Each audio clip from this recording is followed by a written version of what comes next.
Hello, welcome and thanks for choosing this video course. In this video, I'll be talking about how to raise fast cash. These days, it seems like everyone needs more cash. Unemployment is skyrocketing, especially in the United States. The economy is poor and finding a job in this market is harder than ever. Fortunately, there's one way to make quick money that doesn't require you to have an extra outstanding resume or any type of cash investment or any extremely specialized skills. All you need is a computer, an internet connection, and a decent grasp of the internet marketing operation. The following video series assumes you don't have a mailing list, don't have a lot of capital, and you don't have a lot of time. And you'll be given top 4 ways to raise emergency cash quick: JV brokering, freelancing, sell your stuff, brokering solo ads. First of all, JV brokering. JV stands for joint venture. As a JV broker, you're a connector. You connect people with products or services to people who have customers, subscribers, and traffic, and you take a percentage of the revenue created from that connection. Being a JV broker can be very advantageous. You don't need your own product, customers, or a mailing list. You don't need a fully automated website with all the works. You don't need to purchase anything. All you need to do is learn how to locate complementary businesses, introduce them to each other, and negotiate a deal between them. You become the middleman. For doing this, you get a percentage of the sales. Often a JV broker will be hired by a business that has either a product, service, or a customer base that could be better monetized. That business owner will be seeking partners who have a customer base that's targeted to their product or service. Likewise, the person or business with a customer base will be seeking products and services related to their customers' interests so they can market them to their customers. And this is where a JV broker comes in.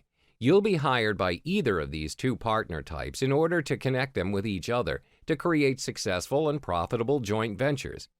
And upon successfully bringing both sides together, you'll be paid a pre-negotiated percentage of sales. Freelancing. Now, what's freelancing? Freelancing's probably the best way you can make some fast cash online. A freelancer sells skills and services online. It requires virtually no setup at all. As a freelancer, you don't have to spend any money to make money. Finding work is pretty simple unless you're expecting to get paid $100 an hour, and most people have some skills that can translate into cash. Skills like writing, designing, voiceover, and more. Later on in this video, I'll be teaching you a couple of ways you can become a freelancer, and you'll be surprised at the amazing possibilities and potential you can sell your skills and services online for that quick cash you can't wait to make. Sell your stuff. I'll be teaching you how to make money by selling your stuff on the internet. I bet you've heard of eBay, right? eBay.com is one of the largest e-commerce sites around. It's an online auction and shopping website in which people and businesses buy and sell a broad variety of goods and services worldwide. This video series will guide you through step by step to sign up on your own eBay account, teach you what to sell, and also how to sell them for good money. Brokering solo ads. First of all, let me explain to you what a solo ad is. A solo ad is a form of advertisement that's sent out to an entire portion of an email subscriber list. The process is pretty simple. Some internet marketers will accept payment in exchange for sending an email you have written to their mailing list. People buy solo ads to either make sales, collect emails or names to build your own list, or do both. And as a solo ads broker, your job is pretty similar as a JV broker. You're connecting a particular party who's looking to advertise its product or service to a list of subscribers, together with another party who has an existing relevant mailing list with subscribers that are potential buyers. This video series will teach you how to find clients and connect to solo ads, vendors, as well as giving you a list of websites that you can join to find clients. Ultimately, this video series is specially designed for people like you, people who need money now and can't wait for some business opportunity to work itself out. With that being said, let's get into the substantive content. In the next hour and a half of this video series, you'll learn great ways to make money online in a short amount of time and without risking any large investments in the process. But remember, always keep a cool head, stay calm, and focus on execution and less on your problems. Hello, welcome and thanks for choosing this video course. In this video, we're going to talk about what is joint venture and why do JV brokering. Without further ado, let's get started. First of all, what is joint venture? A joint venture, or JV, is a formal arrangement between two or more firms to create a new business for the purpose of carrying out some kind of mutually beneficial activity, often related to business expansion, especially new product and/or market development. Partnerships and joint ventures can be similar, but in fact can have significantly different implications for those involved. A partnership usually involves a continuing long-term business relationship, whereas a joint venture is based on a single business project. Parties enter joint ventures to gain individual benefits, usually a share of the project objective.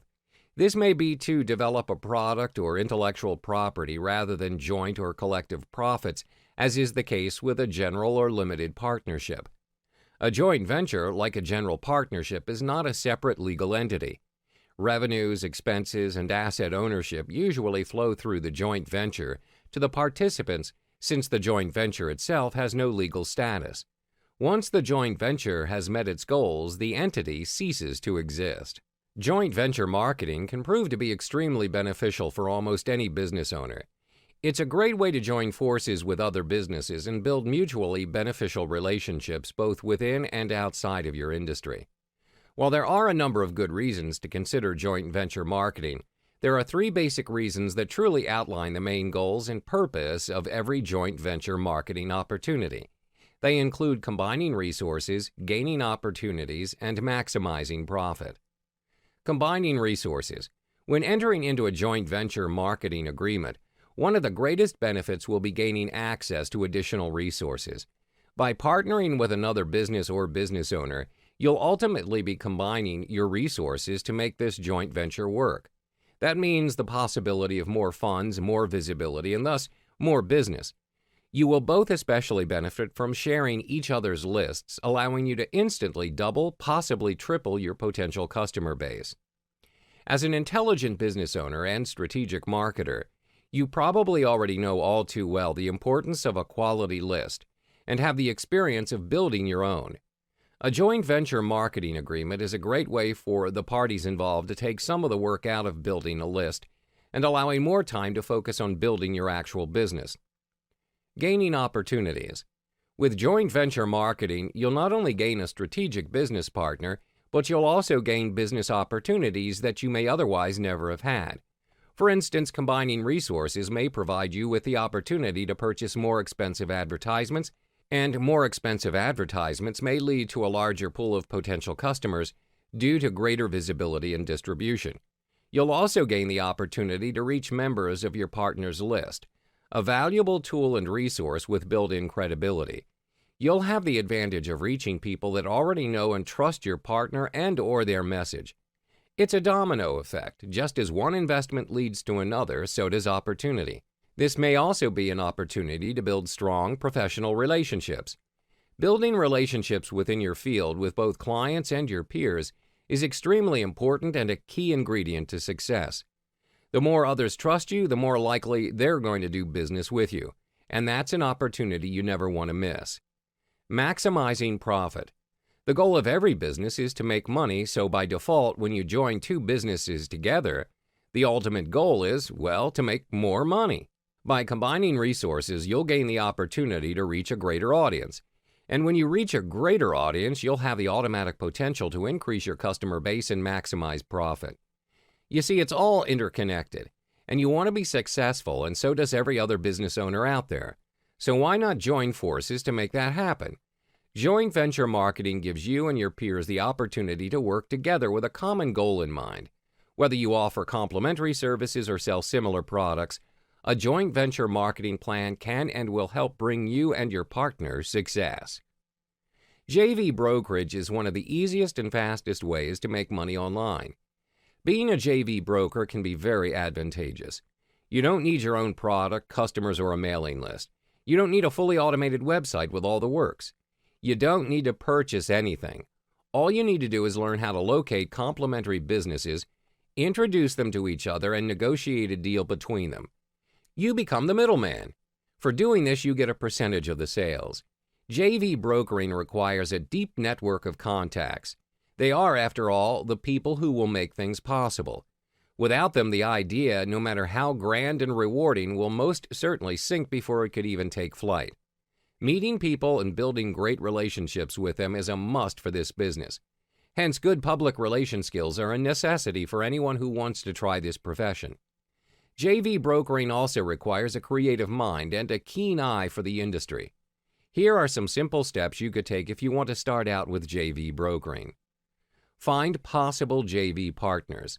You can do this by building good relationships with the people you've dealt with and are dealing with currently. They are commodities for your success in this field. If you're just starting out, then you could invest some time in specialized forums and continue to brand yourself as a credible player in the industry. Soon enough, you'll have a workable list of contacts. Ask them if they're open to joint venturing opportunities. If they say no, be thoughtful and polite and ask why. Learn all you can from each opportunity you pursue. Educate them on the process. As soon as you find someone who's interested, spend time with them and educate them on the process of joint venturing. Learn how things work. Learn what they're able to do. Learn what they're willing to do. There may be things that they may want to do but can't yet. Try to select the perfect people for the job. The bigger your network is, the more options you'll have. Learn what they're able to do. Learn what they're willing to do. Your job as a successful JV broker is to really know those you are bringing together. Discover their strengths, know their weaknesses.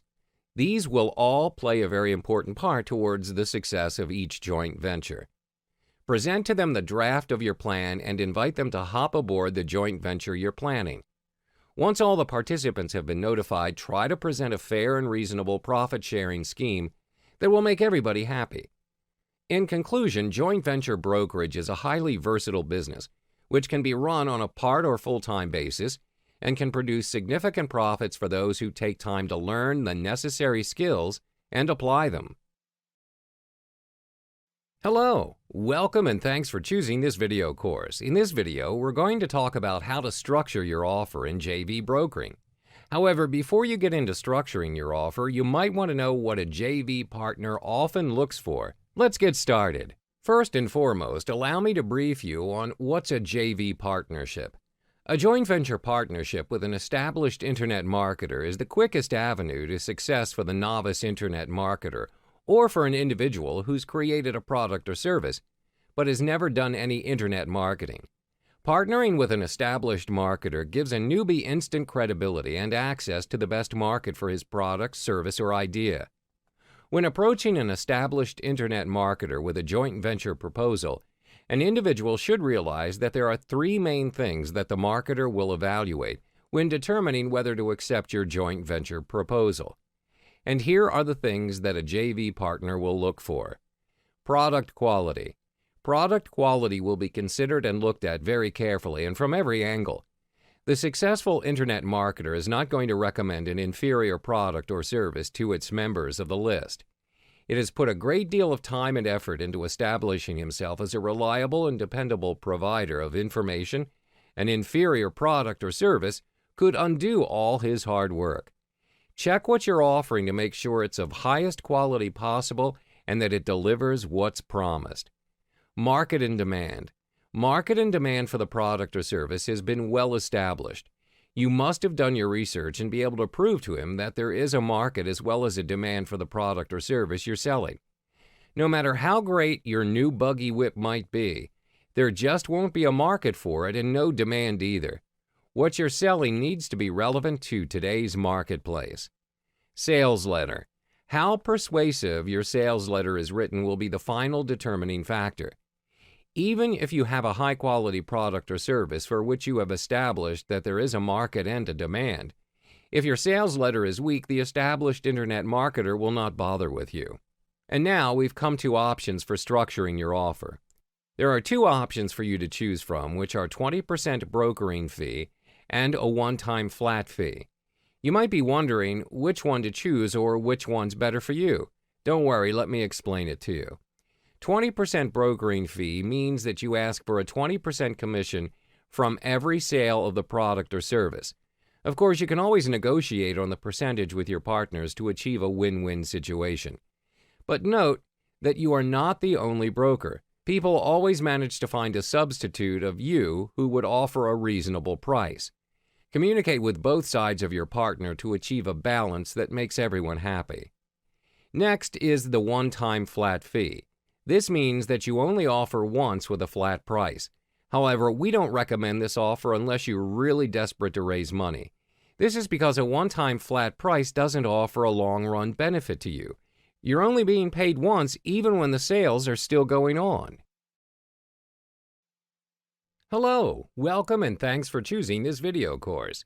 In this video, we're going to talk about where to find JVs, but before that, I'd like to let you know your role as a broker in joint venture. Without further ado, let's dive on in. Your role as a joint venture broker would be: look for hidden or underutilized assets within a company, create marketing opportunities that are either unrealized or unrecognized, exploit customer lists that are not maximized, recognize relationships that can be optimized. The role of the joint venture broker changes depending upon the nature of the joint venture. The joint venture broker might be a person who finds joint venture partners, or it might be a person who sets up the deal. In either case, the joint venture broker is compensated for his or her role by taking a percentage of the profits. Joint venture brokering isn't a difficult concept to understand. Just imagine an orchestra.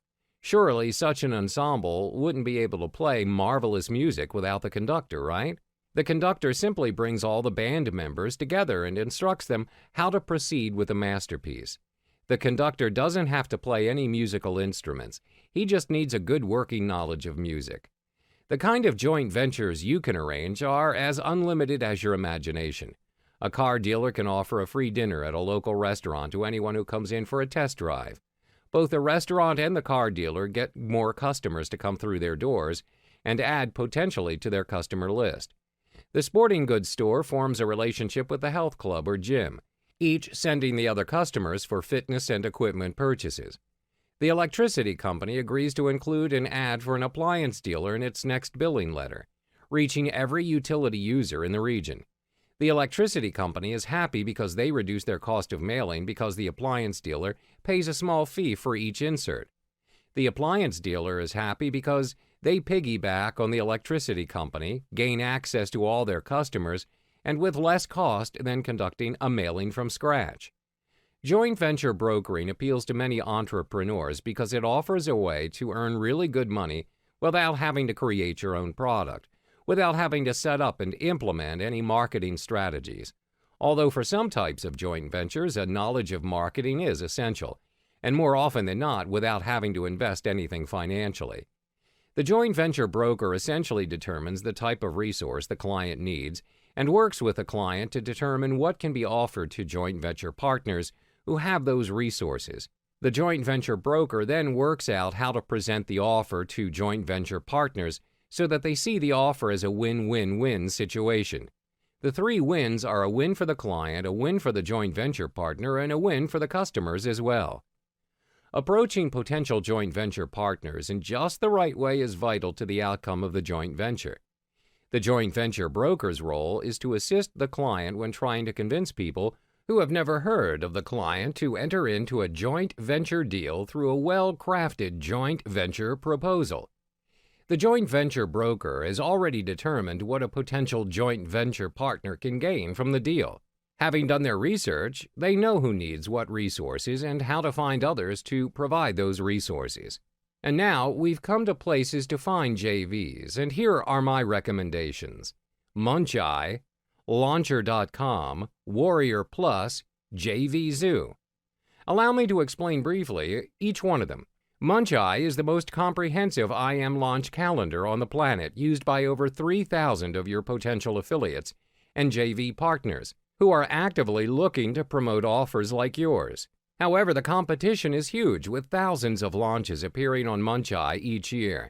The Muncheye advertising packages make your launch stand out and reach more affiliates. So how does Muncheye work? Select any days you'd like your listing to be featured. Each featured day is only $50, and if you buy 5 days, you get 2 days free and save $100. Book early to avoid losing your spot to other vendors. Only a limited number of listings can be featured each day. You can buy up to 14 days at a time, and most vendors buy at least 3 days, usually on days running up to the launch, as the sooner affiliates become aware of your launch, the more likely they are to promote. If you wish to purchase a featured spot for more than 14 days, please just order additional days in a separate order. Launcher. On Launcher, you get your own personal and private installation of web applications like WordPress for evaluation, testing, and training. You can share your installations with other users or even share your own custom solutions. Launcher is offering a free account, no credit card required to register, no strings attached. It is great as well to put up your own commercial products and services. How does Launcher work? If you want to use a web application, you first have to sign up or log in. This is required because Launcher is offering personal installations. You can select from the list of products and solutions and get your own installation with a simple click on Launch Now. After a few seconds, the application is installed and ready to be used. And yes, it is as simple as that. In case you want to share your own product or solution on Launcher, you can very easily create your own installation template with the help of a visual editor we call the Sequence Editor. The drag-and-drop web interface requires no programming skills. However, you might need some knowledge about how to set up the product. Warrior Plus. WarriorPlus.com is an all-in-one Warrior Special Offer WSO management system that handles every aspect of WSO marketing. The Warrior Plus is the only tool on the market that makes running a WSO marketing campaign easier than ever. A Warrior Special Offer can be a product, a service, a subscription, or a membership. These offers are usually found in the Warrior Special Offer section on warriorforum.com. When offers are posted in that section, it signifies that those offers are something worth checking out. The Warrior Plus system will automatically send out files, membership information, license codes, and activation codes to customers that purchase your WSO.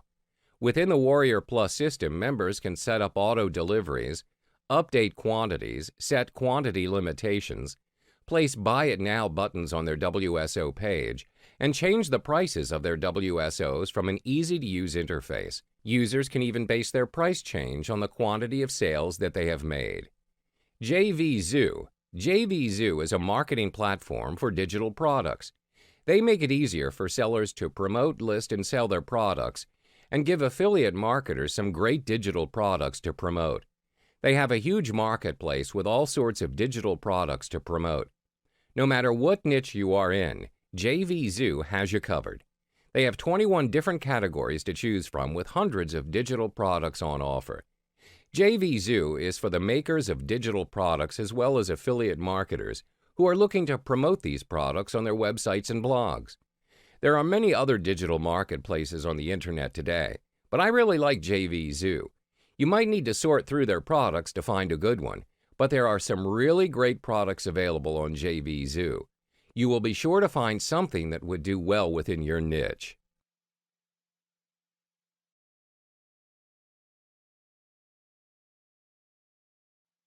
Hello, welcome and thanks for choosing this video course. In this video, we're going to talk about how to contact your product vendors before they launch. Before we dive into contacting vendors, allow me to brief you on some responsibilities you should know about vendors. A vendor is a business or individual that sells a product or provides certain services to another business or individual. Vendor responsibilities grow out of fundamental ethical consideration, such as an obligation to keep your word and provide what you say you're providing. Customers are more likely to continue doing business with a vendor who takes responsibility and stands behind his products than one who is evasive and fails to deliver what he promises. Quality. Vendors are responsible for the quality of the products they provide. Although some products are designed with an eye on price more than quality, every product must at least meet minimum quality standards that are consistent with its price. For example, a manufacturer of a cheap brand of olive oil cannot be expected to provide olive oil whose quality is comparable to that of an artesian olive oil. However, he can be expected to provide an olive oil that is not rancid and is of sufficient quality for basic cooking. Punctuality. Vendors are responsible for providing the products they offer in a time frame that is consistent with the expectations they create. A vendor who fails to deliver a product on time can create trouble for business customers whose sales depend on the promised materials. A vendor who is late in delivering a product to a private customer can cause inconvenience or waste his customer's time. Honesty. The responsibility of a vendor to be honest with his customers extends from his claims about his product's effectiveness to her billing practices. Vendors should never make false claims about the materials in products or about their own qualifications for providing these products. In addition, vendors should refrain from overcharging customers and should provide exactly the products and services that the customer has ordered, unless they specify that these items are no longer available and offer comparable alternatives. Sometimes choosing a supplier or vendor is as simple as asking a friend who they use in their business. Other times you need to go through a formal selection process. To make sure the vendor you choose is the best to provide service or product your clients need as you are the broker, use these 5 steps below as a guide. Document your organization's need. Before you can do any kind of selection of the potential vendors to provide the service to your client, you must document in detail. This will help you out greatly later on when you look through your notes and the vendor material you realize that their offerings are not the same. When you meet with potential vendors, you need to be able to judge what they can do for you against what you need them to do and make sure there's a good match.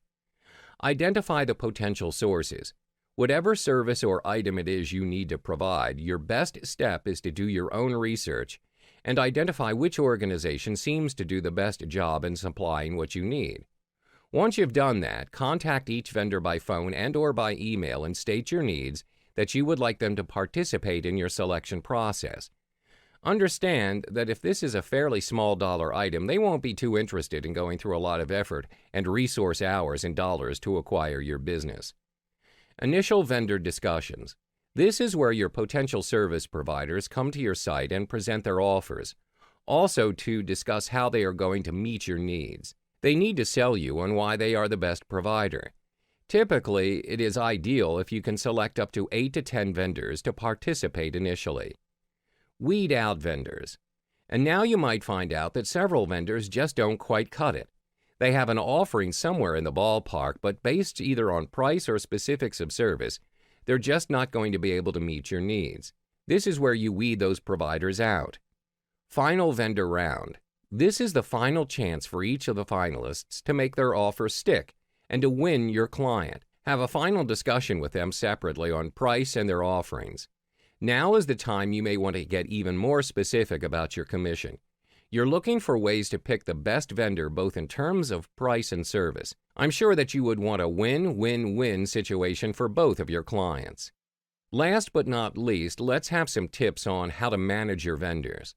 Here are 2 things to consider that will help you efficiently collaborate with your vendor team. Understand vendor roles. Vendor responsibilities can vary from business to business, so it's not safe to just assume that everyone knows their role. Instead, it's important to clarify and be aware when assigning tasks. Knowing your role and the role of the other vendors will help avoid duplicate efforts and prevent stepping on each other's toes. Expand your network. Knowing the people you are working with is a great opportunity to expand networks and grow your business as a broker. Building relationships with other vendors helps bring awareness to your company and assists you in expanding the scope of your business. Once you build your core vendor relationships and begin to refer businesses to each other, your circle of referrals will grow exponentially. You'll start getting more and more repeat business, but of course, to get repeat business, you must provide a good traffic for them at first. Teaming up with vendors and working together can also create better pricing for yourself. With the rise of social media, expanding your network and building in-person relationships with other vendors can translate into having more hands sharing your work online. The more efficiently you work with other vendors, the greater chances are that you'll be able to grow your business as a broker and increase your revenue. Hello, welcome and thanks for choosing this video course. In this video, I'll be talking about the types of freelancing you can do to earn fast cash. What is freelancing? Freelancing's probably the best way that you can make some fast cash online. It's completely legal and effective because you're selling your skills in service. It requires virtually no setup at all. You can do this even without a website. All you need to do is get yourself a payment processor so that you can accept payments online. Okay, let me explain the concept of freelancing with an example. Let's say you have a friend who knows that you can come up with some pretty cool website designs. You've been doing this for a while, but you never thought of doing this for the purpose of making money. So your friend emails you one day and asks if you'd design a website for him. He says he wants to put up a site for doing comic book sales. Then he says the magic words, "I'll pay you." Now think about this. You don't have your own website advertising your service as a web designer. You've done no advertising. You've done nothing but respond to an email asking for your help. And the person's willing to pay you for it. That's really all freelancing is. There are millions of people out there who need to have various odds and ends jobs done for them. They're willing to pay for this service. All you got to do is go to where these people are, find out what they want, and offer them your service. Yes, it's that simple. Okay, so the question is, what are you going to freelance? There are many opportunities on the internet that will allow you to render your services for a fee. Whatever it is you're good at, there are always people who need what you can provide. These opportunities are collectively known as freelancing. It's very easy to do some freelancing work on the internet. The entire world is your market. In the pages to come, we'll be discussing these 5 freelancing opportunities that can provide you with a stable income, the amount of which may even rival the salary you receive from your day job. Confused about where you can find work? This report will tell you where to source out some clients, enumerating specific places where you can find some projects, places which are proven, and places which are brimming with potential clients. It will ensure a great start for your freelancing career, and it will share some tips and tricks that'll help you to compete with the pros. Writing. The easiest way to make cash as a freelancer is through writing. All you need to have is a pretty decent command of the English language, including the proper use of spelling, punctuation, and grammar. It doesn't have to be perfect, but it needs to be decent enough. Freelance writers make about $3 to $10 per article for web content. I know $3 probably doesn't sound like a lot of money, but with practice, you could easily produce a couple of articles per hour, which would earn you a minimum of $10 or more per hour. That's not bad at all, considering you can do it from home or anywhere at all, and you don't have to fill out a job application or sit through an interview. It's one of the easiest ways to making some quick cash. Plus, as you go along the way, you build a reputation, come out with a portfolio of sample writing, and get some testimonials. You can increase the price you charge for your writing. You could easily be earning $6 to $10 per article in no time. That would mean you would be making $30 to $50 per hour. That's definitely not bad. Graphic design. Similar to freelance writing, freelance graphic design work is a great way to make quick money online. You can get paid anywhere from $10 for an advertising banner up to a few $100s for a complex website design. If you're really good, you can get higher prices than normal, especially once you get some testimonials. You'll need a website where you can showcase samples of your work. You can send potential clients to your website to see your work, check out your prices, and contact you if they want to hire you. For now, I'm going to assume that you don't have any prior experience to freelance graphic design. So in that case, it's essential that you begin by accumulating items to put in your portfolio, which you will show prospective clients. At a minimum, you will want to create the following objects. 1, an ebook cover. 2, a banner. 3, a small business logo. 4, a payment button. Remember, since all of your work is likely to be used for commercial purposes, it's critical to use stock photos and photos that are in the public domain. Otherwise, you could be violating someone's copyright. Once you've created a small portfolio of items that are sufficiently attractive and well polished, it's time to begin marketing your work through various channels. Technical work. Site setup, WordPress. You can also make some quick cash by offering your skills in some technical work like website setup or WordPress setup and design. There are businesses where the owners have no skill or knowledge at all in technical work, and as such, they're willing to pay those skillful ones to solve their problem. And there are also clients who have too much to handle and are just looking for extra help to take care of their site's maintenance and development. You can offer your service from simply setting up a website to selling a WordPress maintenance package to your clients. We're talking about offering a monthly WordPress maintenance package to your clients. There are plenty of small and mid-level organizations with no internal web team. They've got websites they outsource, and details like security and backups are a constant worry. WordPress needs to be kept up to date, and too often clients don't bother. Then you get that panicked call about a hacked site. Or some kind of oops makes it disappear.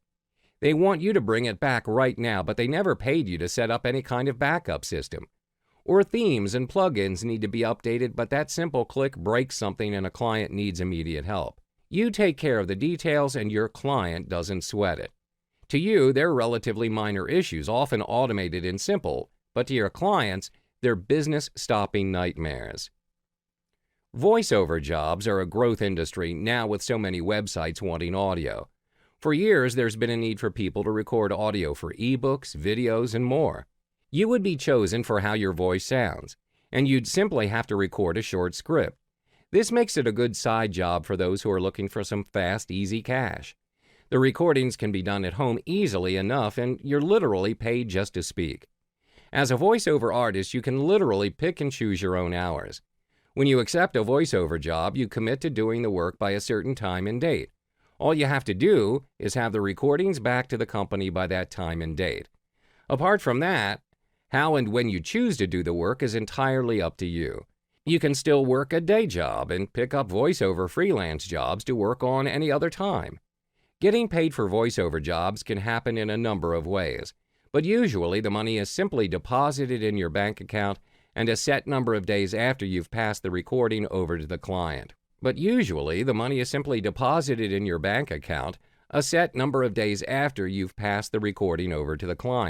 If you have PayPal, then it's a very common way to be paid for any online work. So it's worthwhile setting yourself up with a PayPal account the soonest. There's no charge for a PayPal account. Virtual assistant. Another easy way to raise some cash fast is to work as a virtual assistant. In short, you will be working as an administrative assistant, but through online. Generally, this means doing tasks like record keeping, database entry, and other repetitive tasks. Sometimes there are clients that are looking for something like submitting links to directories or managing an affiliate program. Most businesses today, whether big or small, are accepting the idea of having virtual assistants. This lessens the workload on the company and is cheaper than having to create a whole department to take on the same tasks. Virtual assistance is fast becoming a popular option for many. The following are some basic skills that most virtual assistants are expected to have. Word processing skills. Because a lot of the work involves word processing, such as data entry, typing, and other online documentations, the word processing knowledge will come in handy. Computer skills. The very nature of the job requires the extensive use of the computer, thus the need to become computer conversant. Being able to handle the more popular software and applications is also a prerequisite when it comes to available skills. Strong communication skills. This is also another necessity when it comes to the capabilities listed for virtual assistants. Being able to communicate effectively and accurately, both verbally as well as in writing, is very important, as a lot of the communication needs to be explicit and understood on all levels. Strong writing skills. The bulk of the work is done through emails and faxes. Therefore, there's a need to be well-versed in writing skills in order to execute the requirements of the job well. Proofreading material is also something that is expected as part of the job requirement. Strong management skills. This will come in handy when there is a need to coordinate several different elements at any given time. These areas may include the advertising aspect, the marketing side, and perhaps even the public relations platform of the business. If you need immediate payment, you should look for one-time small jobs. Put in a low bid and offer to work around the clock until you complete it. If you do a good job, there's a chance the client will release the funds to you within days, which you can then transfer to your PayPal account. Alternatively, you can pick up very large jobs and require clients to make a deposit of, say, 30% on acceptance of your bid. This means that you'll get 30% of the project's full cost as soon as you're hired, which you can immediately transfer to your PayPal account and then deposit in your bank. The ultimate idea here is to make credible bids. You can do this by writing a proposal that is specifically tailored to the project rather than just writing something generic. You can also do this by submitting samples of your past relevant work, a copy of your resume, and anything else that might provide specific information to the client. Hello, welcome and thanks for choosing this video course. In this video, I'll be talking about where to post your service for freelancing gigs. The first stop for many freelancers are the various freelancing and outsourcing sites.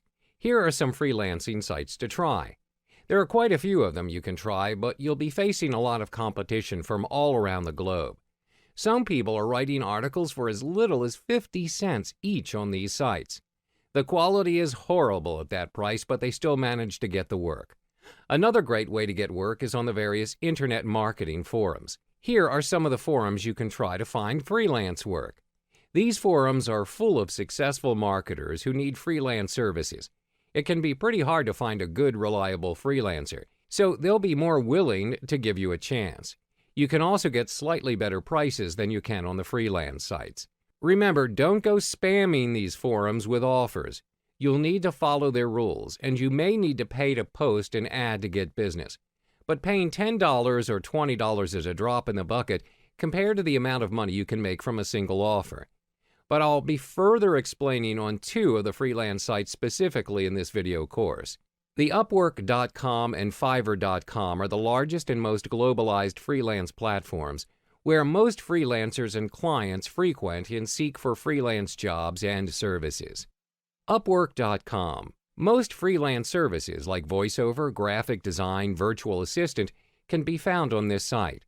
With over 1.5 million clients, Upwork, formerly Odesk, offers something for every type of freelancer. With over 1.5 million clients, Upwork, formerly Odesk and Elance, offers something for every type of freelancer. It accommodates both short and long-term projects, hourly or project-based work, to entry and expert-level engagements. Regardless of what possession or skills you're offering, Upwork is likely to have it for you. The steps to navigating your way in Upwork are pretty simple. Just simply sign up for an account on the site and you can browse through thousands of job postings. It's made simple as you can search by category based on your skills and fill out applications for anything you find relevant. If you get interviewed or hired, you can track your hours or project status on Upwork and then get paid directly through the site. Here are some ways to increase your chances of landing a job. 1. Fill out your entire profile with samples and references. Clients may contact you about jobs, so you need to make your profile as enticing as possible. 2. Take multiple tests. You'll have to take the Upwork readiness test before you can apply for jobs, but then you should take others related to your skills. This shows clients that you can really do the work. 3. Link a withdrawal option to your account. This takes a long time to set up, so you should get it going while you work on your first project.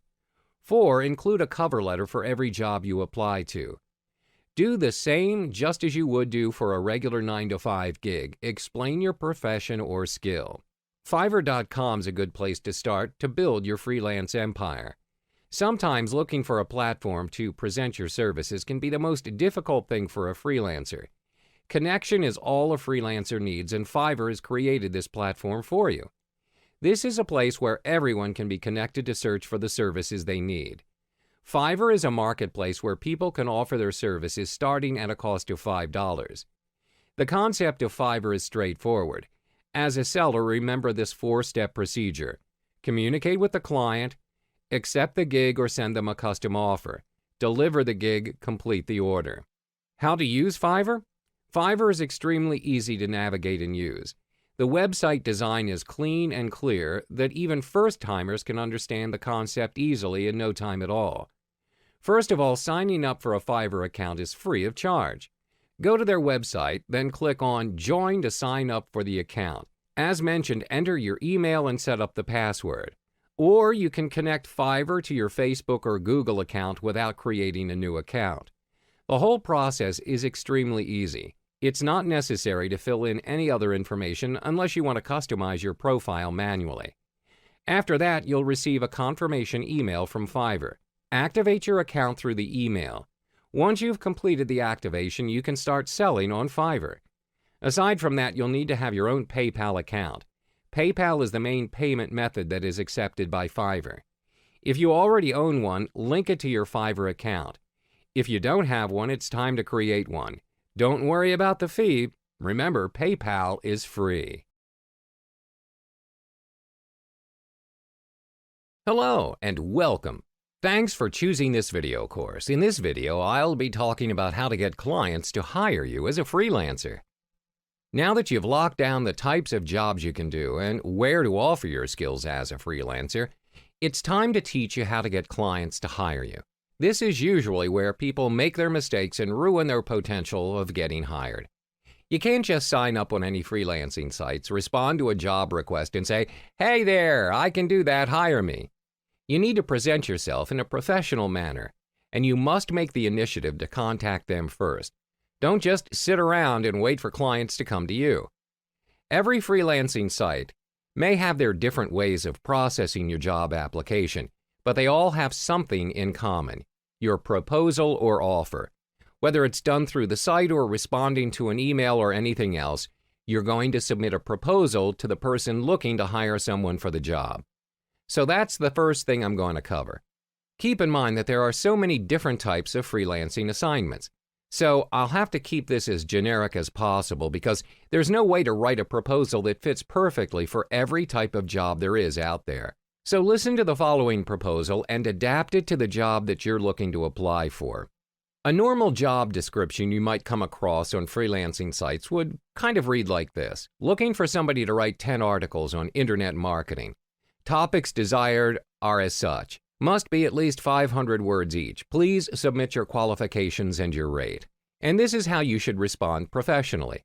Introduce yourself, state your profession, what you have been doing, show them your best sample work so they can evaluate if you're fit for the job, tell them your charging rate, give them a specific price.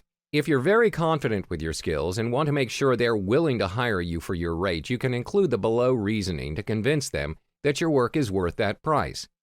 Then tell them how to contact you. The reply method will depend on how the site works. It could be a member ID, a member name, or your personal email. Just follow the instructions on the site. That's how you reply to a job request. If you present yourself in a professional manner, you'll win a lot more bids that way. So the key to landing yourself a job on freelancing sites is to simply pursue nonstop. The internet is so big, and the amount of freelancer offerings is unlimited. You just have to be full game on and put yourself out there so clients will notice you and hire you for your skills. The key is simple: go out there, present yourself every day until you get hired. Go on to all the freelancing sites and search for relevant job postings, find those that you're interested to work for, and send in your application, as many as you can daily. It's a numbers game after all, and the more frequently you appear to their eyes, the higher your chances that someone will find you the right fit for their job. You just need to be really aggressive, not in the way that will offend or annoy someone. Don't sound overconfident, just be aggressive in your posting. Offer yourself on a daily basis at every possible job offer you can find on all freelancing sites. You can also send frequent reminders. Bottom line is to be persistent but not pushy. If you don't hear back from someone that you don't know very well, you should give them a week to respond before you send a polite follow-up. Your message should sound something like this: "Hi, a week ago I sent you this really awesome idea and I wanted to follow up and see if you're interested in pursuing it further. I'd be happy to chat about it in more detail. Let me know if you have any questions. Thanks." Always keep it very short and to the point. People are busy, especially editors of larger blogs or publications, and more often than not, they don't respond because they're busy. Sometimes all they need is that little nudge. A reminder to respond to that email was somehow buried among all the rest. And sometimes sending a simple reminder shows that you want something bad enough and that you're really committed to that request. Lastly, follow up with clients. This is something so many freelancers fail to do, and it kills more business than you can possibly imagine. After completing the assignments, most freelancers simply thank the customer for their business and they move on. They think that just because they did such a great job for the customer, they're going to be contacting them for more work. In many cases, that doesn't happen. After completing the project, ask the customer what's their future plans. Ask him if he thinks he's going to need more work. Remind him to give you a shout if he does. There's an old saying, out of sight, out of mind. And trust me, once you're out of sight, you're so out of that person's mind, he may even forget you did the work for him. Keep the relationship going, but make sure to keep things professional at all times.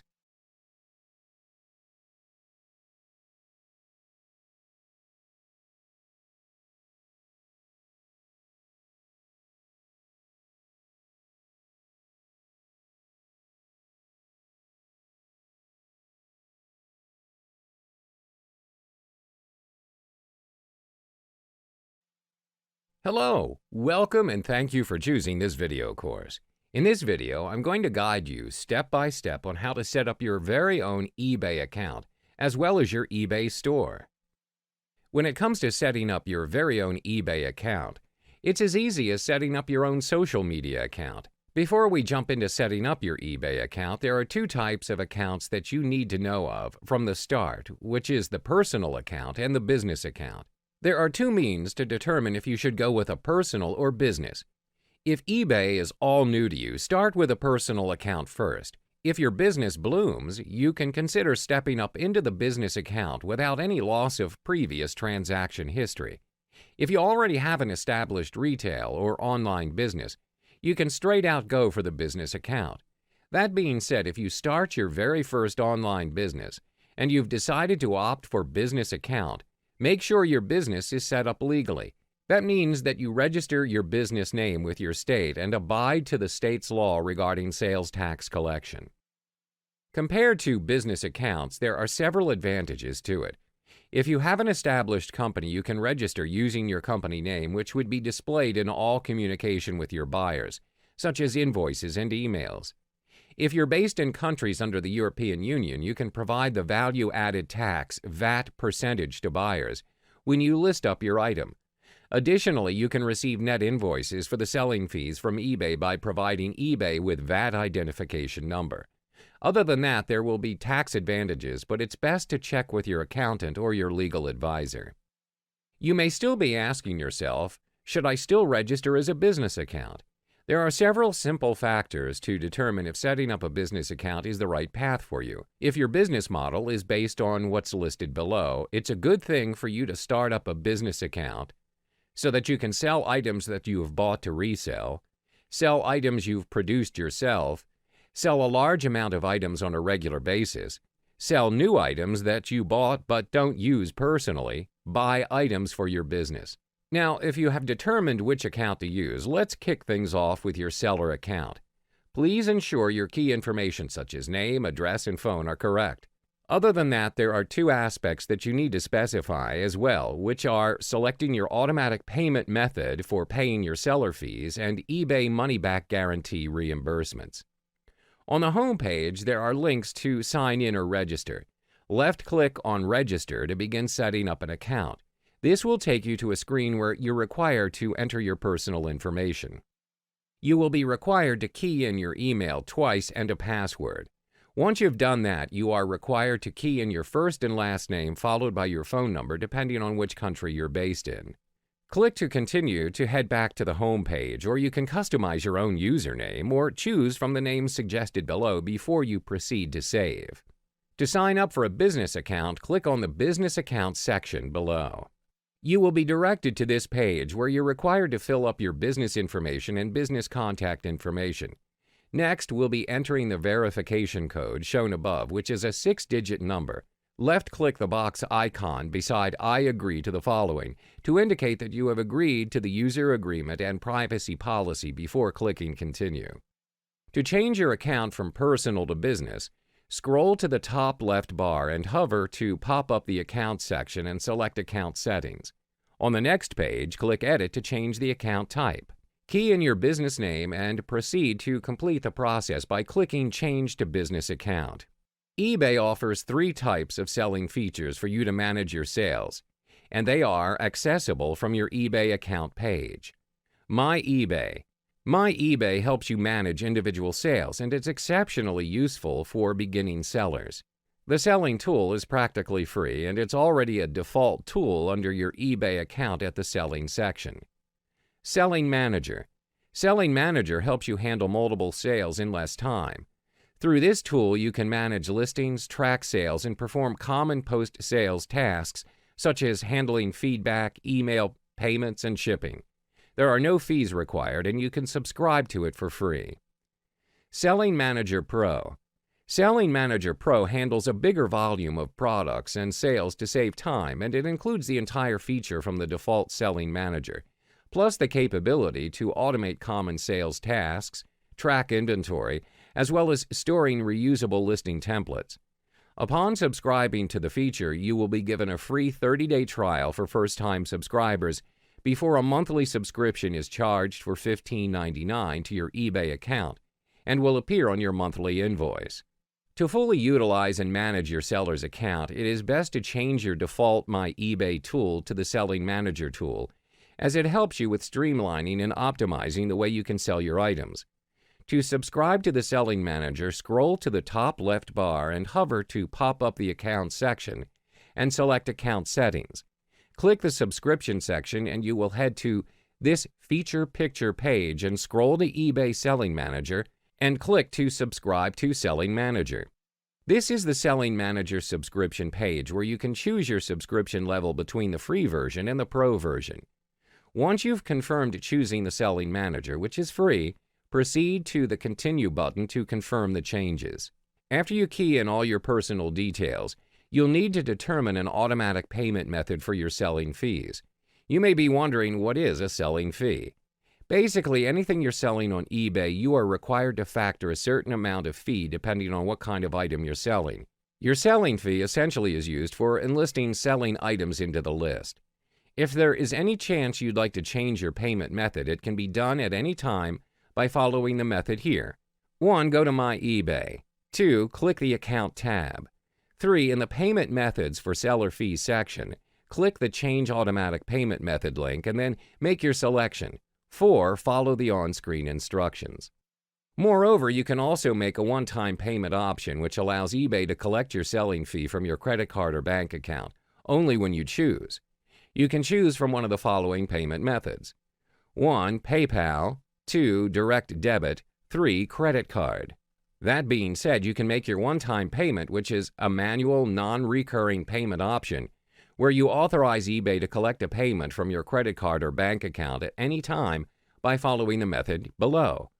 1. Go to My eBay. You may be asked to sign in. 2. Click the Account tab. 3. Under Payment Methods for Seller Fees, click the one-time payment link and follow the on-screen instructions. Just like a physical store or a web store, eBay Store is a comprehensive e-commerce solution that helps you get more out of the eBay marketplace and the millions of buyers worldwide who shop on eBay. With the eBay Store, you can gain exclusive marketing and merchandising tools along with customization features to make your eBay Store outstanding to gain the trust of your customers. Things to note about having an eBay Store is that you need to have a seller account with your credit card on file. Moreover, you need to have a PayPal account up and verified as well.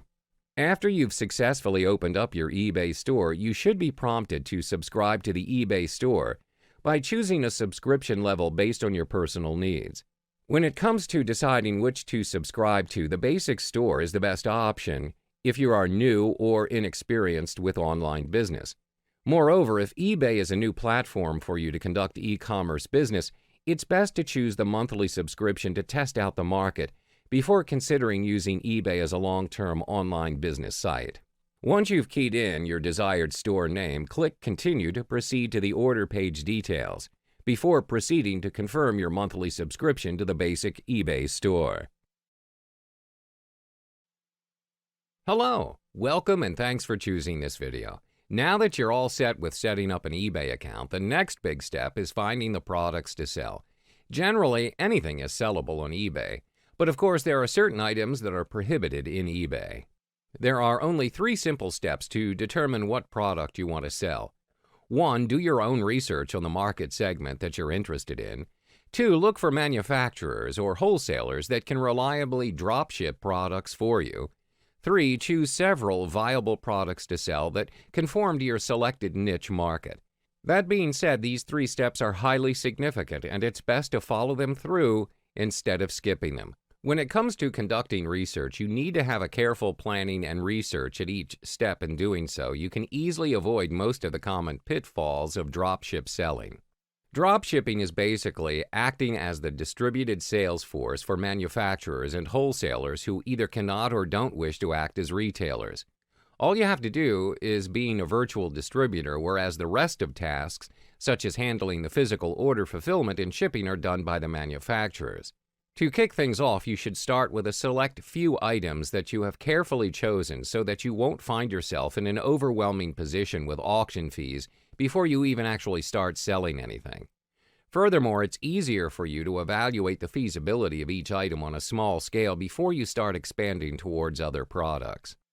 When it comes to choosing your dropshipping partner to work with, spend more time in narrowing down to the list of best partners with the best possible deal. Any dropshipping partner that's approved by eBay is quite reliable to choose from, but you'll find that their entire product catalog is well represented on eBay by a number of other dropshippers. Once you've found the right company that's willing to do dropship work with you, find out how long they've been in the business and how long they've been doing drop shipping for clients. There are great deals to be had by buying products abroad, especially in countries in Asia, and having them shipped directly to your country.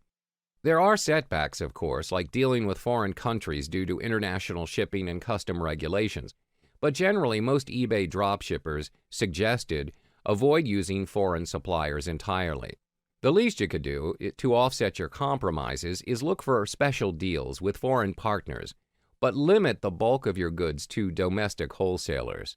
Through this method, you'll be able to not only take advantage of some truly fantastic deals with what is typically less expensive merchandise, but you'll also be able to keep up with other companies through contacts and trade publications when your domestic companies are no longer capable of offering you some of your best-selling choices.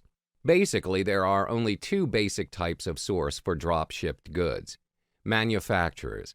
Manufacturers are able to supply the same goods yearly at wholesale prices, but not as low as bulk pricing unless you convert your business model or sign a special contract if you find yourself with a good, reliable selling item that you're keen on continuing to carry. Closeout sellers and liquidators. For closeout sellers and liquidators, you may be able to get the best deal, but they're not renewable and they probably won't give you a very good deal at all. The quality of the items offered may not be up to par, and the chances are slim that you'll be able to send back defective or low-quality goods. In eBay, there are a variety of items that are available from the private sellers. That being said, niche markets are the optimum way to compete in this very crowded eBay marketplace. The best way to determine a niche is a product that is not widely available at your local retail store, including such online retailers as Amazon or Shopify. Usually, people that have a niche with a good knowledge of the products often have a good head start. If you don't have a good niche to start with, search for categories that have only a few listings in your local area. Especially lucrative are product sectors that can be served by small local outfits that are often selling at a very high profit. The market in itself is pretty much saturated throughout the years, but they're not entirely out of line, as there may still be suitable niches out there for different consumer electronic categories, but they may still be harder to come by. Even though there are several target markets out there to choose from, be prepared to compete with other wholesalers, which means that your prices will have to be lower than your competitors. These items are applied to different categories ranging from craft-making supplies to photography equipment and to just about everything else in between. You can even supply raw materials for projects, plans, and patterns for crafting items, finished products, or even ebook guides on how to make money from a given hobby. To focus on this particular niche of items, you need to absolutely fill that niche completely to make your store more appealing for customers and their desire to visit your store. There are various items that can be formed into a collectibles item, even if the items are not in the best shape. There are still people more than willing to fork out money to purchase them. Generally, there are well-known collectible markets out there for such items as dolls, figurines, and even stuffed animals. In eBay, collectible items are usually very well present, and they have become collectors' go-to areas to search for.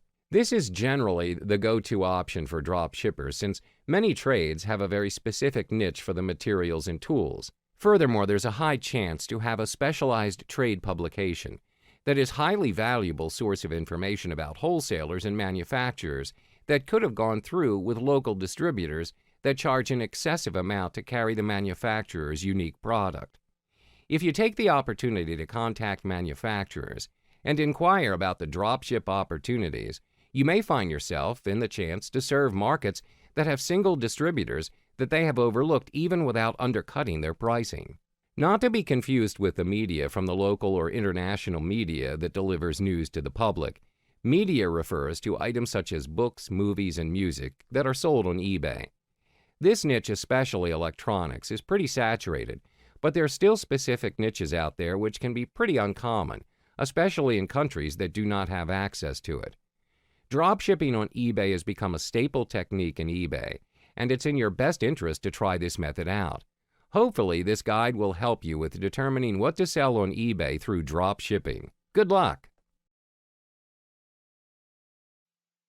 Hello, welcome, and thanks for choosing this video. When it comes to selling stuff on eBay, most sellers would have the business mindset of the more you have on your list, the more you can sell.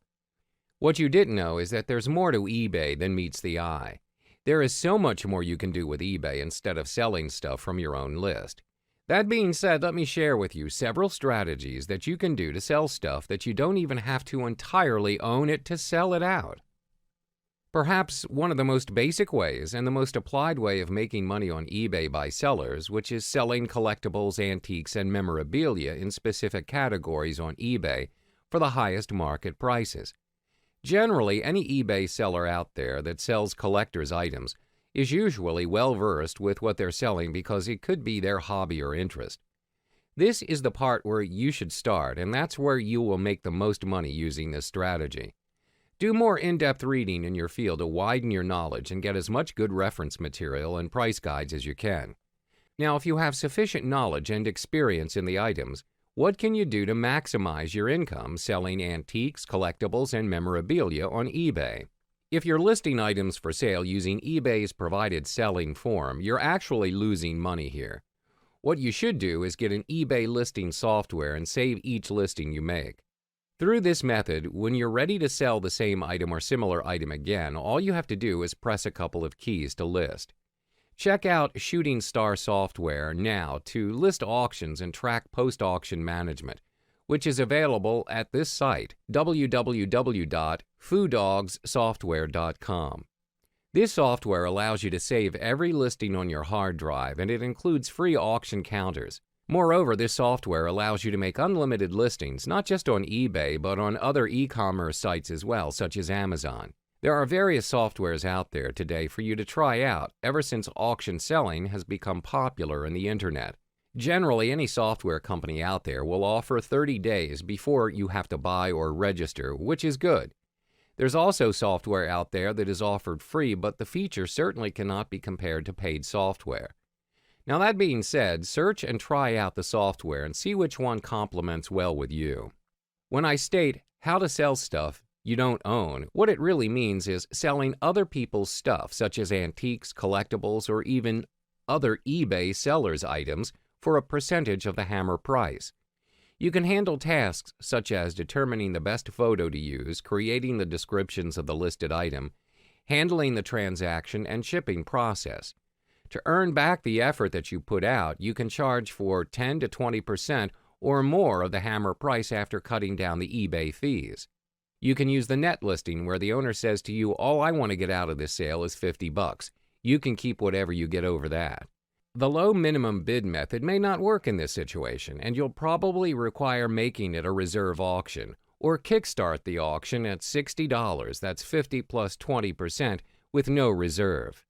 If it fails to sell, make sure you get a refund for eBay's listing fees or get them up front from the owner. A short contract between you and the owner is essential. An attorney will be more than willing to help you put one together that you can use. Use it over and over again by photocopying it and filling in the details with every new client. Check with your attorney before doing this to prevent any legal problems from occurring.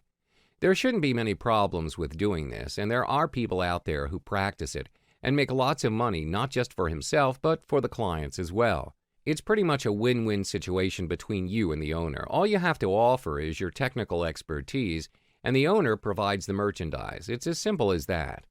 To find a client, all you need to do is search eBay Seller ID, Top Cat, to see his or her listings. 99% of the items he or she is selling are on consignment from other antique dealers. Arbitrage is basically a method used in the stock market by big players who search for price discrepancies from a single market to another. This method is even repurposed and applied in the eBay marketplace. All you need to practice this method is to specialize in the item you desire to sell. Add depth to your knowledge, read more books, study anything related to your field.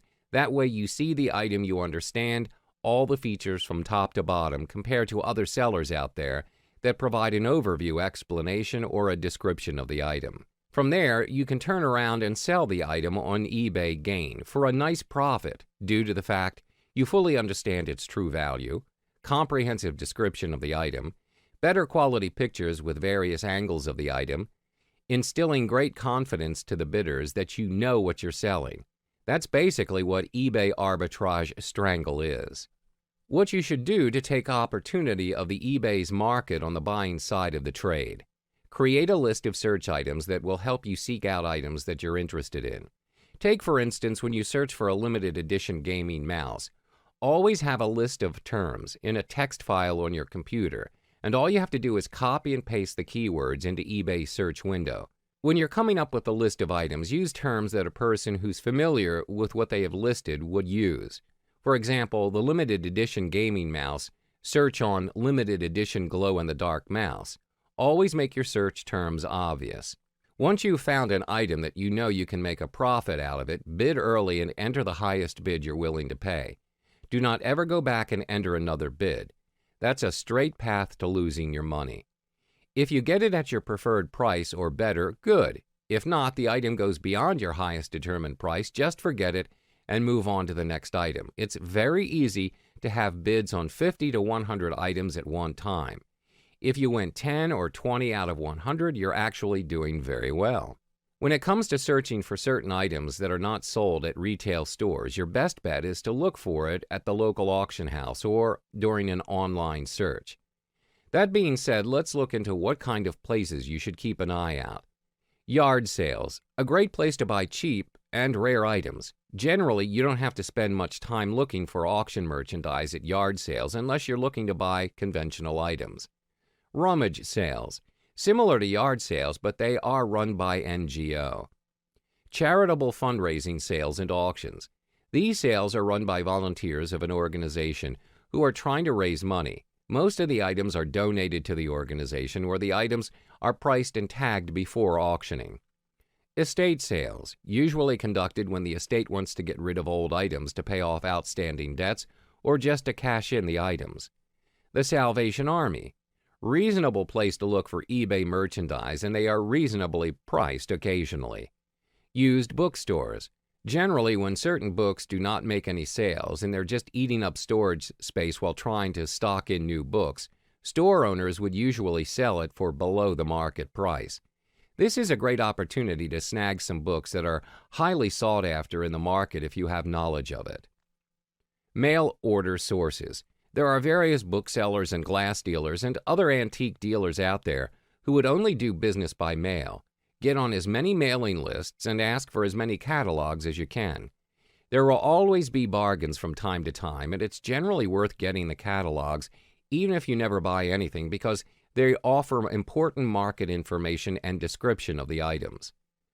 $1 stores. Yes, $1, but the items are either books or merchandise. New stores. You can find good stock in new stores at the main sales table. At times, the items such as closeouts or specials can be bargain. At times, the item once purchased are not returnable. Shows and fairs, generally run by associations in which members of the organizations can display their items. Usually, they hold them at large halls at places such as a university, hotel, or convention center, or even an auditorium. The Internet. pretty much the only place that you can find any item that you search for. Hello, welcome and thanks for choosing this video course. In this video, we're going to talk about the solo ads business. So what does it mean by solo ads? Curious? Let's dive in and know more about it. Solo ads, also called email marketing, it is a business tool that enables you to communicate with your staff, your suppliers, and your customers by sending out emails. When considering a definition for email marketing, there are a number of ways to define it, from the broad to the specific. Here are some key components to what a successful email marketing campaign does.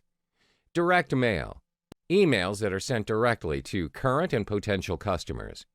Retention email, frequent and regular emails are sent out to current customers. Email-placed ads, marketing ads are placed within emails sent by others. Let's look further at each of these components. Direct emails, it is a call to action on the part of the customer.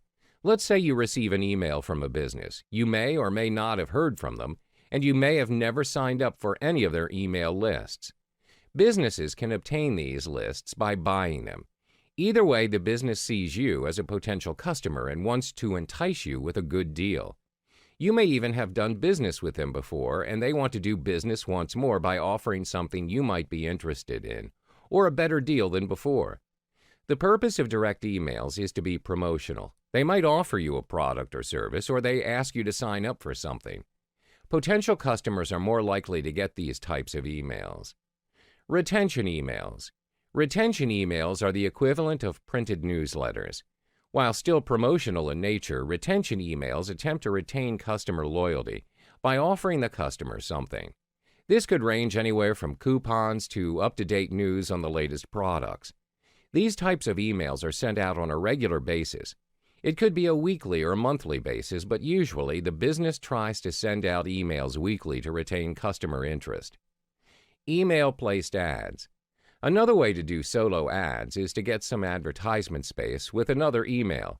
Many times businesses that send out retention emails reserve space for other businesses to place their advertisement. This can be beneficial for you as a business, especially if you have studied the demographic that you're marketing to and the potential customers you could gain. Knowing what other types of businesses your potential customers go to and listen to is a great advantage because it allows you to strategically place your ads in emails and get clicks. It is also a benefit for the business with which you have had an ad placed because they'll know that their emails are being read, and they can also do a bit of analytic work to determine where their customers are clicking. Simply put, yes, email marketing works. Of course, there is the stigma of spam that keeps people wondering whether or not email marketing is still effective. Email marketing, just like other forms of internet marketing such as social media marketing, it is fast-paced and must be adapted. As you can see, many companies put quite an investment in their email marketing campaigns. They're willing to spend the money because they've seen the return on their investment. Your email marketing campaign can also be monitored once you've sent out the emails to customers, both current and potential. The data can be analyzed in a number of ways, including web analytics, downloads, search inquiries, and visits to promotional events and offline stores. The growing complexity of today's email marketing has created a deeper need to carefully consider the creative aspects of your email messages. While the need for quality and effective design has always existed from a pure marketing standpoint, challenges that are unique to the email space require a different look at creative from the perspective of accomplishing specific goals via email. This module introduces several critical parameters that could be given creative consideration and provides tactics to optimize creative for maximum results. The facts. Research that analyzes how people view emails indicates marketers have 3 seconds to catch readers' interest. That's a limited amount of time to make an impression, inspire readers to keep reading, and get them to complete your desired action. Compound that data with additional research that suggests readers keep at most 8 brands in their inbox at one time, and it's clear that the need for great creative is paramount to your email marketing success. Dimensions. Another consideration is the width of your email messages. Depending on screen resolutions, the email message that fits nicely on your screen may require horizontal scrolling on someone else's screen. Besides the annoyance factor, if any of your important content is hidden by the scroll, your readers may miss it and not read further. If you keep the width to 600 pixels or smaller, the vast majority of readers will see your full message within their screen. Although it is possible to use a variable width instead of a fixed width to accommodate all resolutions, variable widths do not hold items static within the message. Text and images will slide back and forth across the screen to accommodate screen size. Variable width email messages are not recommended. Images. Images are obviously an important aspect of your design as they draw interest and help communicate your message. So the bigger the better, right? Well, not necessarily. There are several factors to consider when using large images. One is load time. Large images take more time to download than smaller images. While a growing number of internet users connect to the internet with broadband, you'll certainly annoy and possibly lose the interest of someone with a slower connection who has to wait for your images to download. One way around this is to slice a large image into smaller images. Another aspect to consider is how your email message will look to someone who has images disabled in their email client.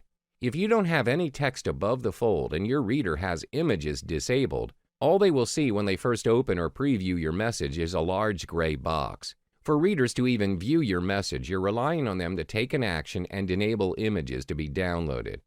If readers don't have a compelling reason to do so, they may very easily discard your message without reading it. Let's continue to the remaining parameters. Rich media. Advances in online media technology have enabled you to do some pretty cool things on the web. For instance, flash-embedded video and audio. But do these technologies transfer to the email marketing world? In some cases, they might. The important step in determining whether to use rich media in email is to take a close look at your audience. Will they be able to view Flash? And if they are they more likely to respond to Flash? If the answer to both of these questions is yes, then it certainly makes sense to test. However, you'll find that being able to view Flash and other rich media consistently in different email clients is not common. Flash is not supported in many email clients. Specifically, Microsoft Outlook 2007 does not support Flash or video. Even with email clients that do support rich media, your audience may not yet be ready to receive this new technology via email, and using it could affect response rates. Another factor to consider is the ability to track activity generated by rich media. Landing page considerations. Getting readers to click on links in your email is your first goal. Your second goal is to convert those clicks into a desired action. Increase your conversions with a well-designed landing page. Although this is not a module about landing pages, we'll list a few things to keep in mind when designing your landing page. Match the message and elements of your landing page with your email message.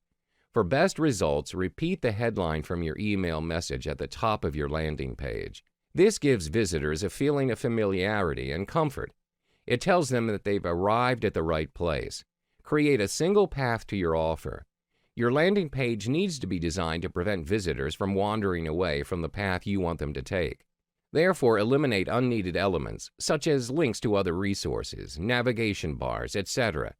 Keep visitors focused on completing the desired action.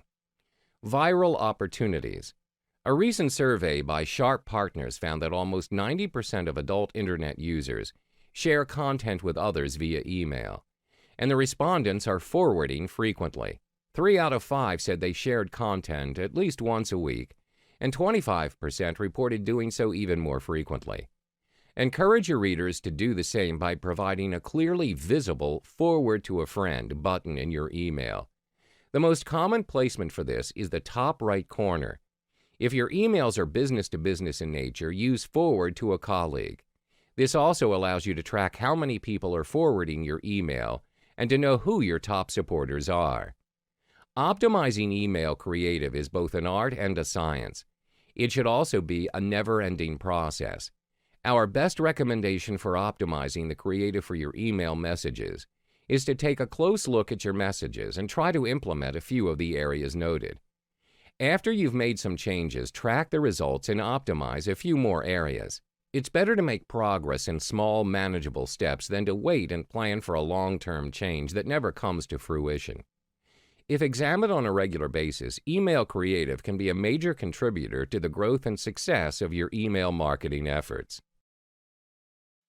Hello, welcome and thanks for choosing this video. When it comes to finding vendors, most people would use Facebook as the main platform. This is due to the fact that it's so much easier to stay connected, not only just to the vendors, but other buyers as well. Not to mention, it's even more convenient to determine which vendors have the right niche of subscribers that suits your solo ad campaign. Let's jump into the module, shall we? Compared to using Google search or solo ad membership sites, Facebook group is perhaps one of the best mediums for you to find the most compatible solo ad vendor for you. It's also a great platform for both buyers and solo ad vendors to provide or gain first impression of a vendor. Through these groups, you gain access to other users' comments and the results they have gained from the solo ad vendors. That being said, there are various subgroups you can find in Facebook, and it's pretty easy to find a group. Now, to find a group, there are several keywords that you can use to find certain groups. 1. Testimonial. 2. Marketplace. 3. Traffic.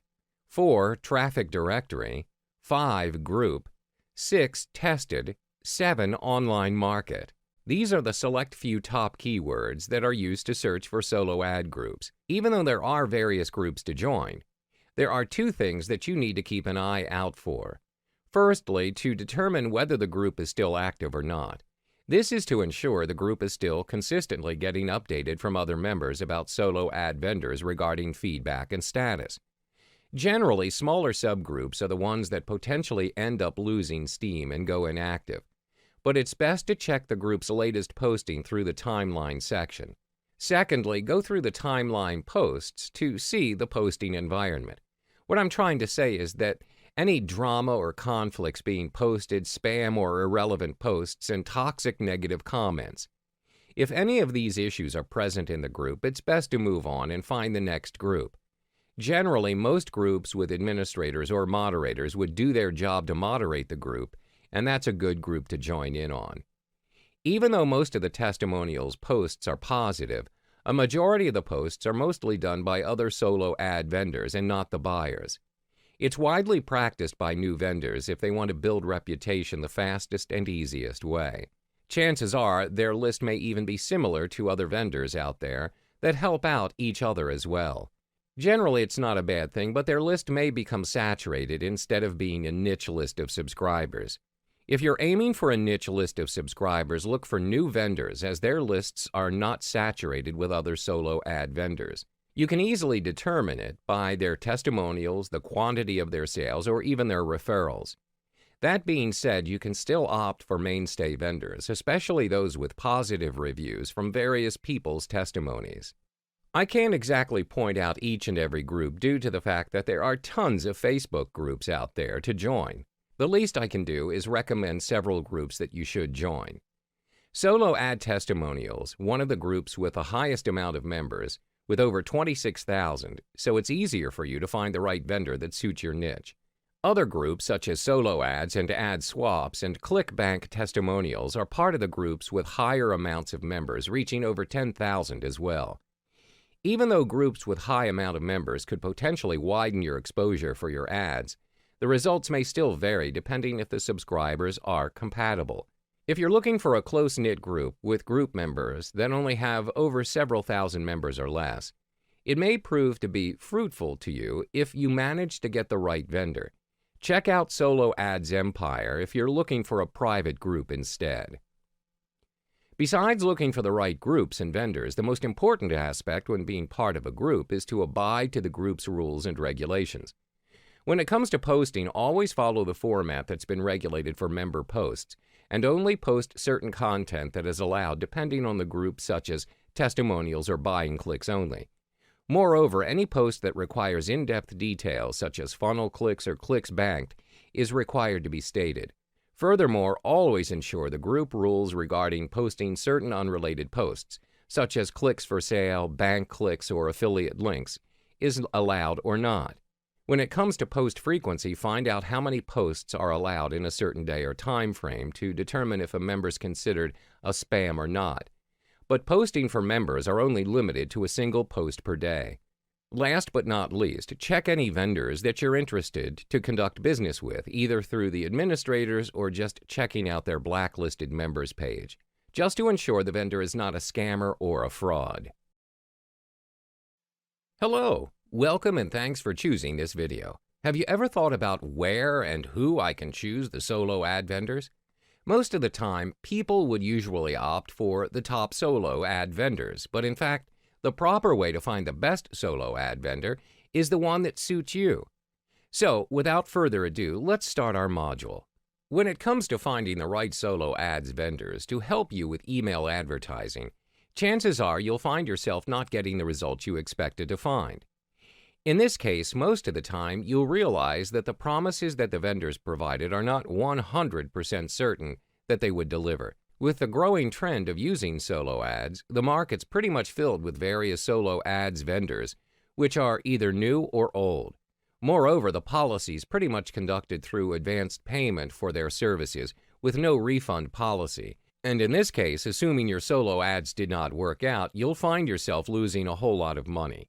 Now the key question is, how do I find the right players to run my solo ads? First of all, you need to find a vendor that has a list of subscribers that fills in your niche. Generally, any solo ad vendors out there have their very own personal sales page or a Facebook page to keep in touch with their subscribers. That being said, how do you exactly find them? Now, there are 3 ways for you to find them. One is through Google search, Facebook groups, and solo ad membership sites.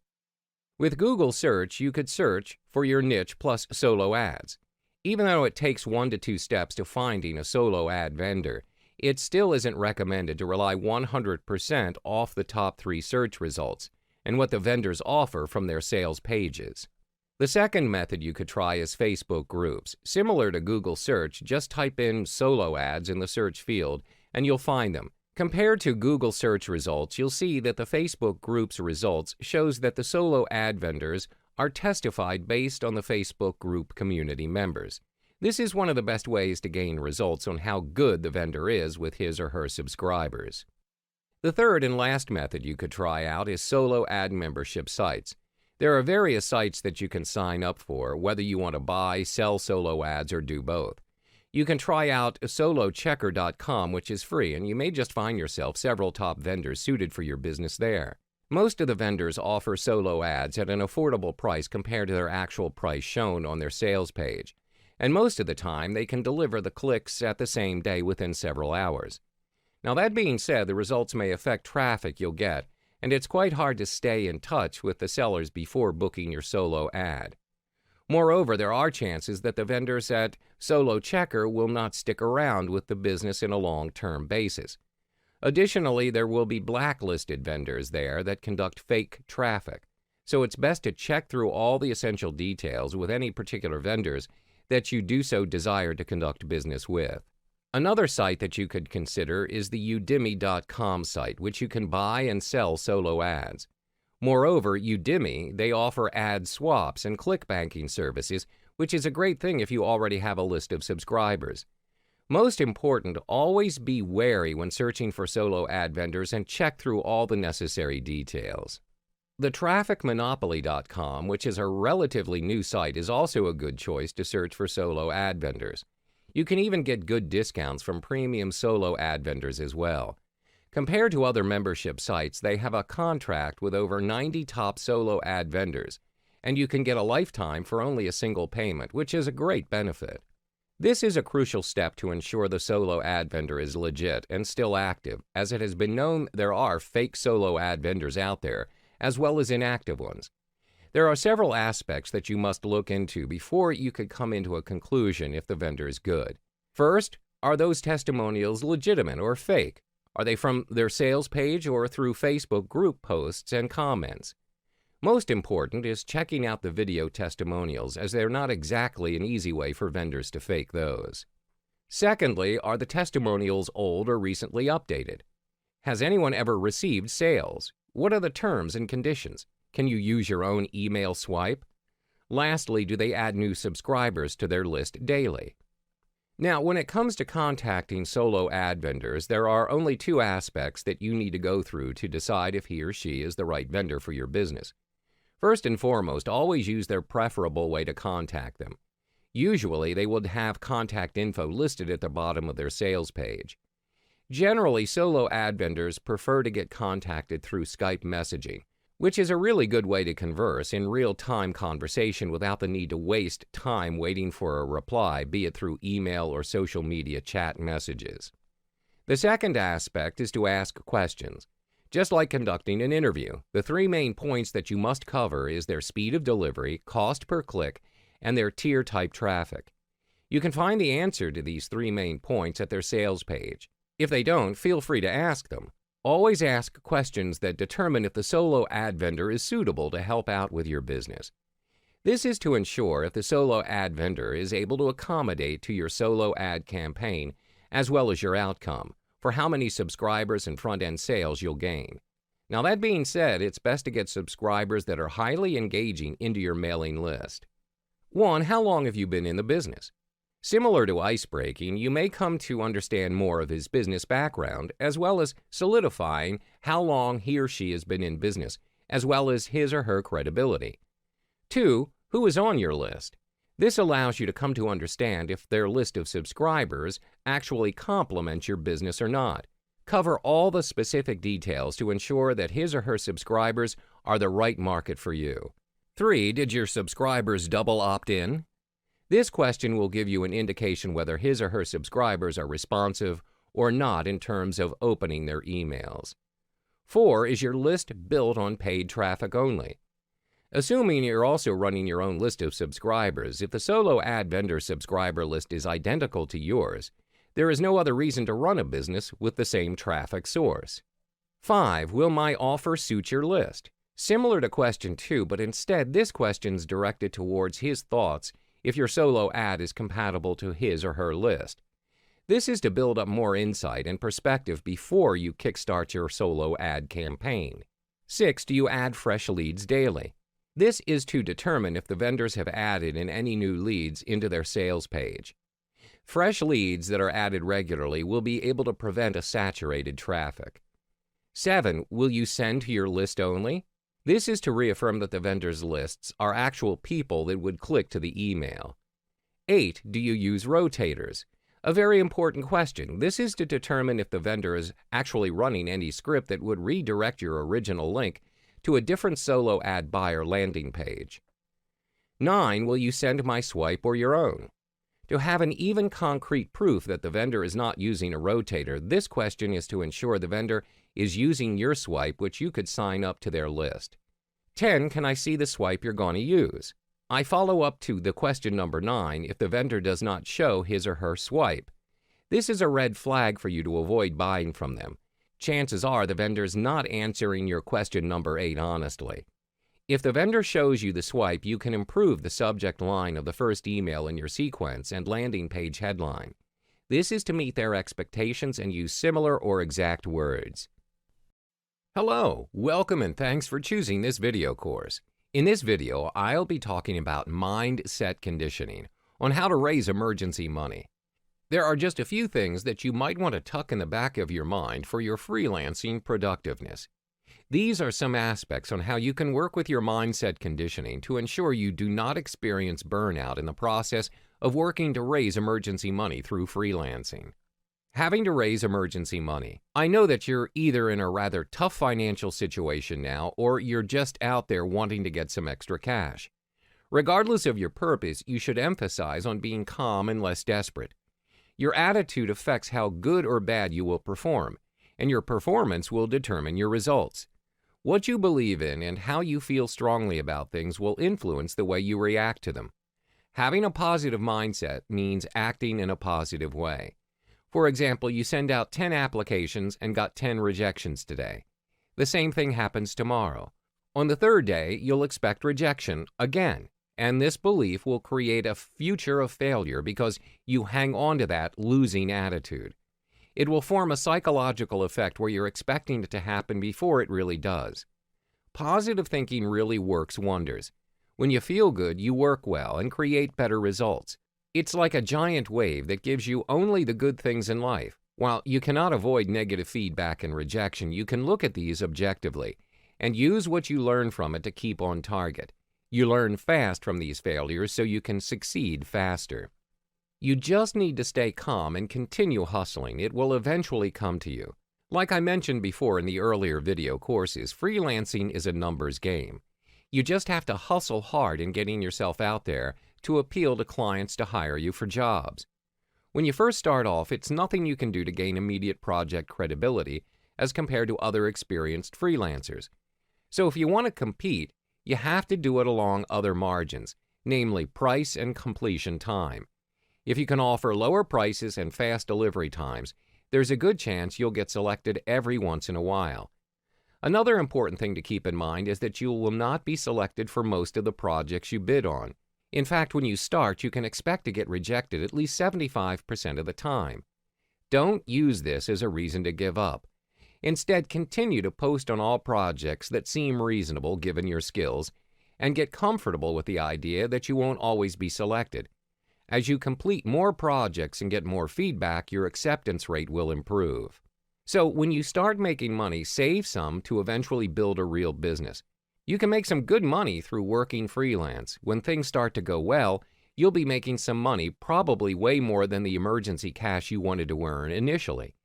This is the golden time to expand your career. You can multiply the amount of money if you are determined to build a real business. Create a budget, both personal and business.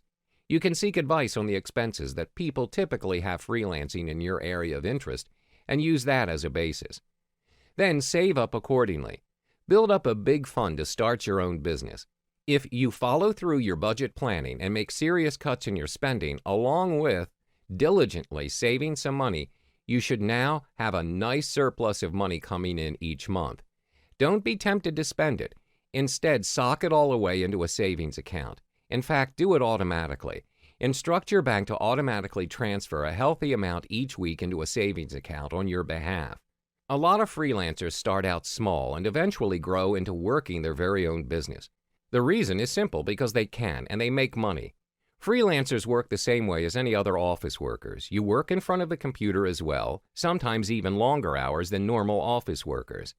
And the best thing is you get to choose the assignment and take the amount of jobs you want. You can plan your finances accordingly and use the money for greater things. So remember, save up and you can start your own real business with fixed income or even more. If you're seeing this right now, then I have a few guesses about you. You need to make money, you need to do it fast, and you don't have a lot of time. Or maybe you're tired and jaded by all the tall promises the gurus have been feeding you. That you can make a fortune online just pushing a few mouse clicks, only to find out you've been sold the pipe dream. If this sounds like you right now, sorry to hear that. I totally understand your predicament. After all, it didn't feel like long ago I was in your shoes. What's worse, I was sucked dry of my own hard-earned money, and I struggled to make ends meet. So yes, everything you're going through right now, very few people understand it better than I do. But here's the good news though. I found the light at the end of the tunnel. First, we need to establish something very important just so we're on the same page. You see, the hard, cold truth is building a business requires money, hard work, and dedication. You can't just shortcut this process. And I suspect that's why most people fail in this business and give up. They underestimate and disrespect the process. So that leaves one final important question. Can you still make money fast? Because you have bills to pay, you have losses to recoup, you have mouths to feed and food to put on the table. What if the answer is still yes? You still can. If you want to start raising fast cash, I am going to show you how to do just that. That's why I named this crash course How to Raise Fast Cash. Because everyone is different, I share 4 totally unique cash raising methods you can use for your own. When I created How to Raise Fast Cash, the program was designed with the following in mind. No previous experience needed, no hefty investment or capital required. It's entirely ethical and easy to apply. Most importantly, anyone can do it. I'll be upfront, getting this won't cost you an arm and a leg, and it shouldn't. And as much a game changer this guide is, I think it makes little sense to charge an exorbitant fee. Not when you are looking for an opportunity to turn the tide. You don't need to have a product or website. In fact, if you've been discouraged by your past failures, that's okay. This is definitely for you. Just as important, I need to make a disclaimer. This probably won't get you $1 million, but my blueprint shows you how to raise the funds you need to seed your new venture, to pay your bills, and to fight another day. And if you can do just that, then I've done my job. So there you have it. Click now on the order button.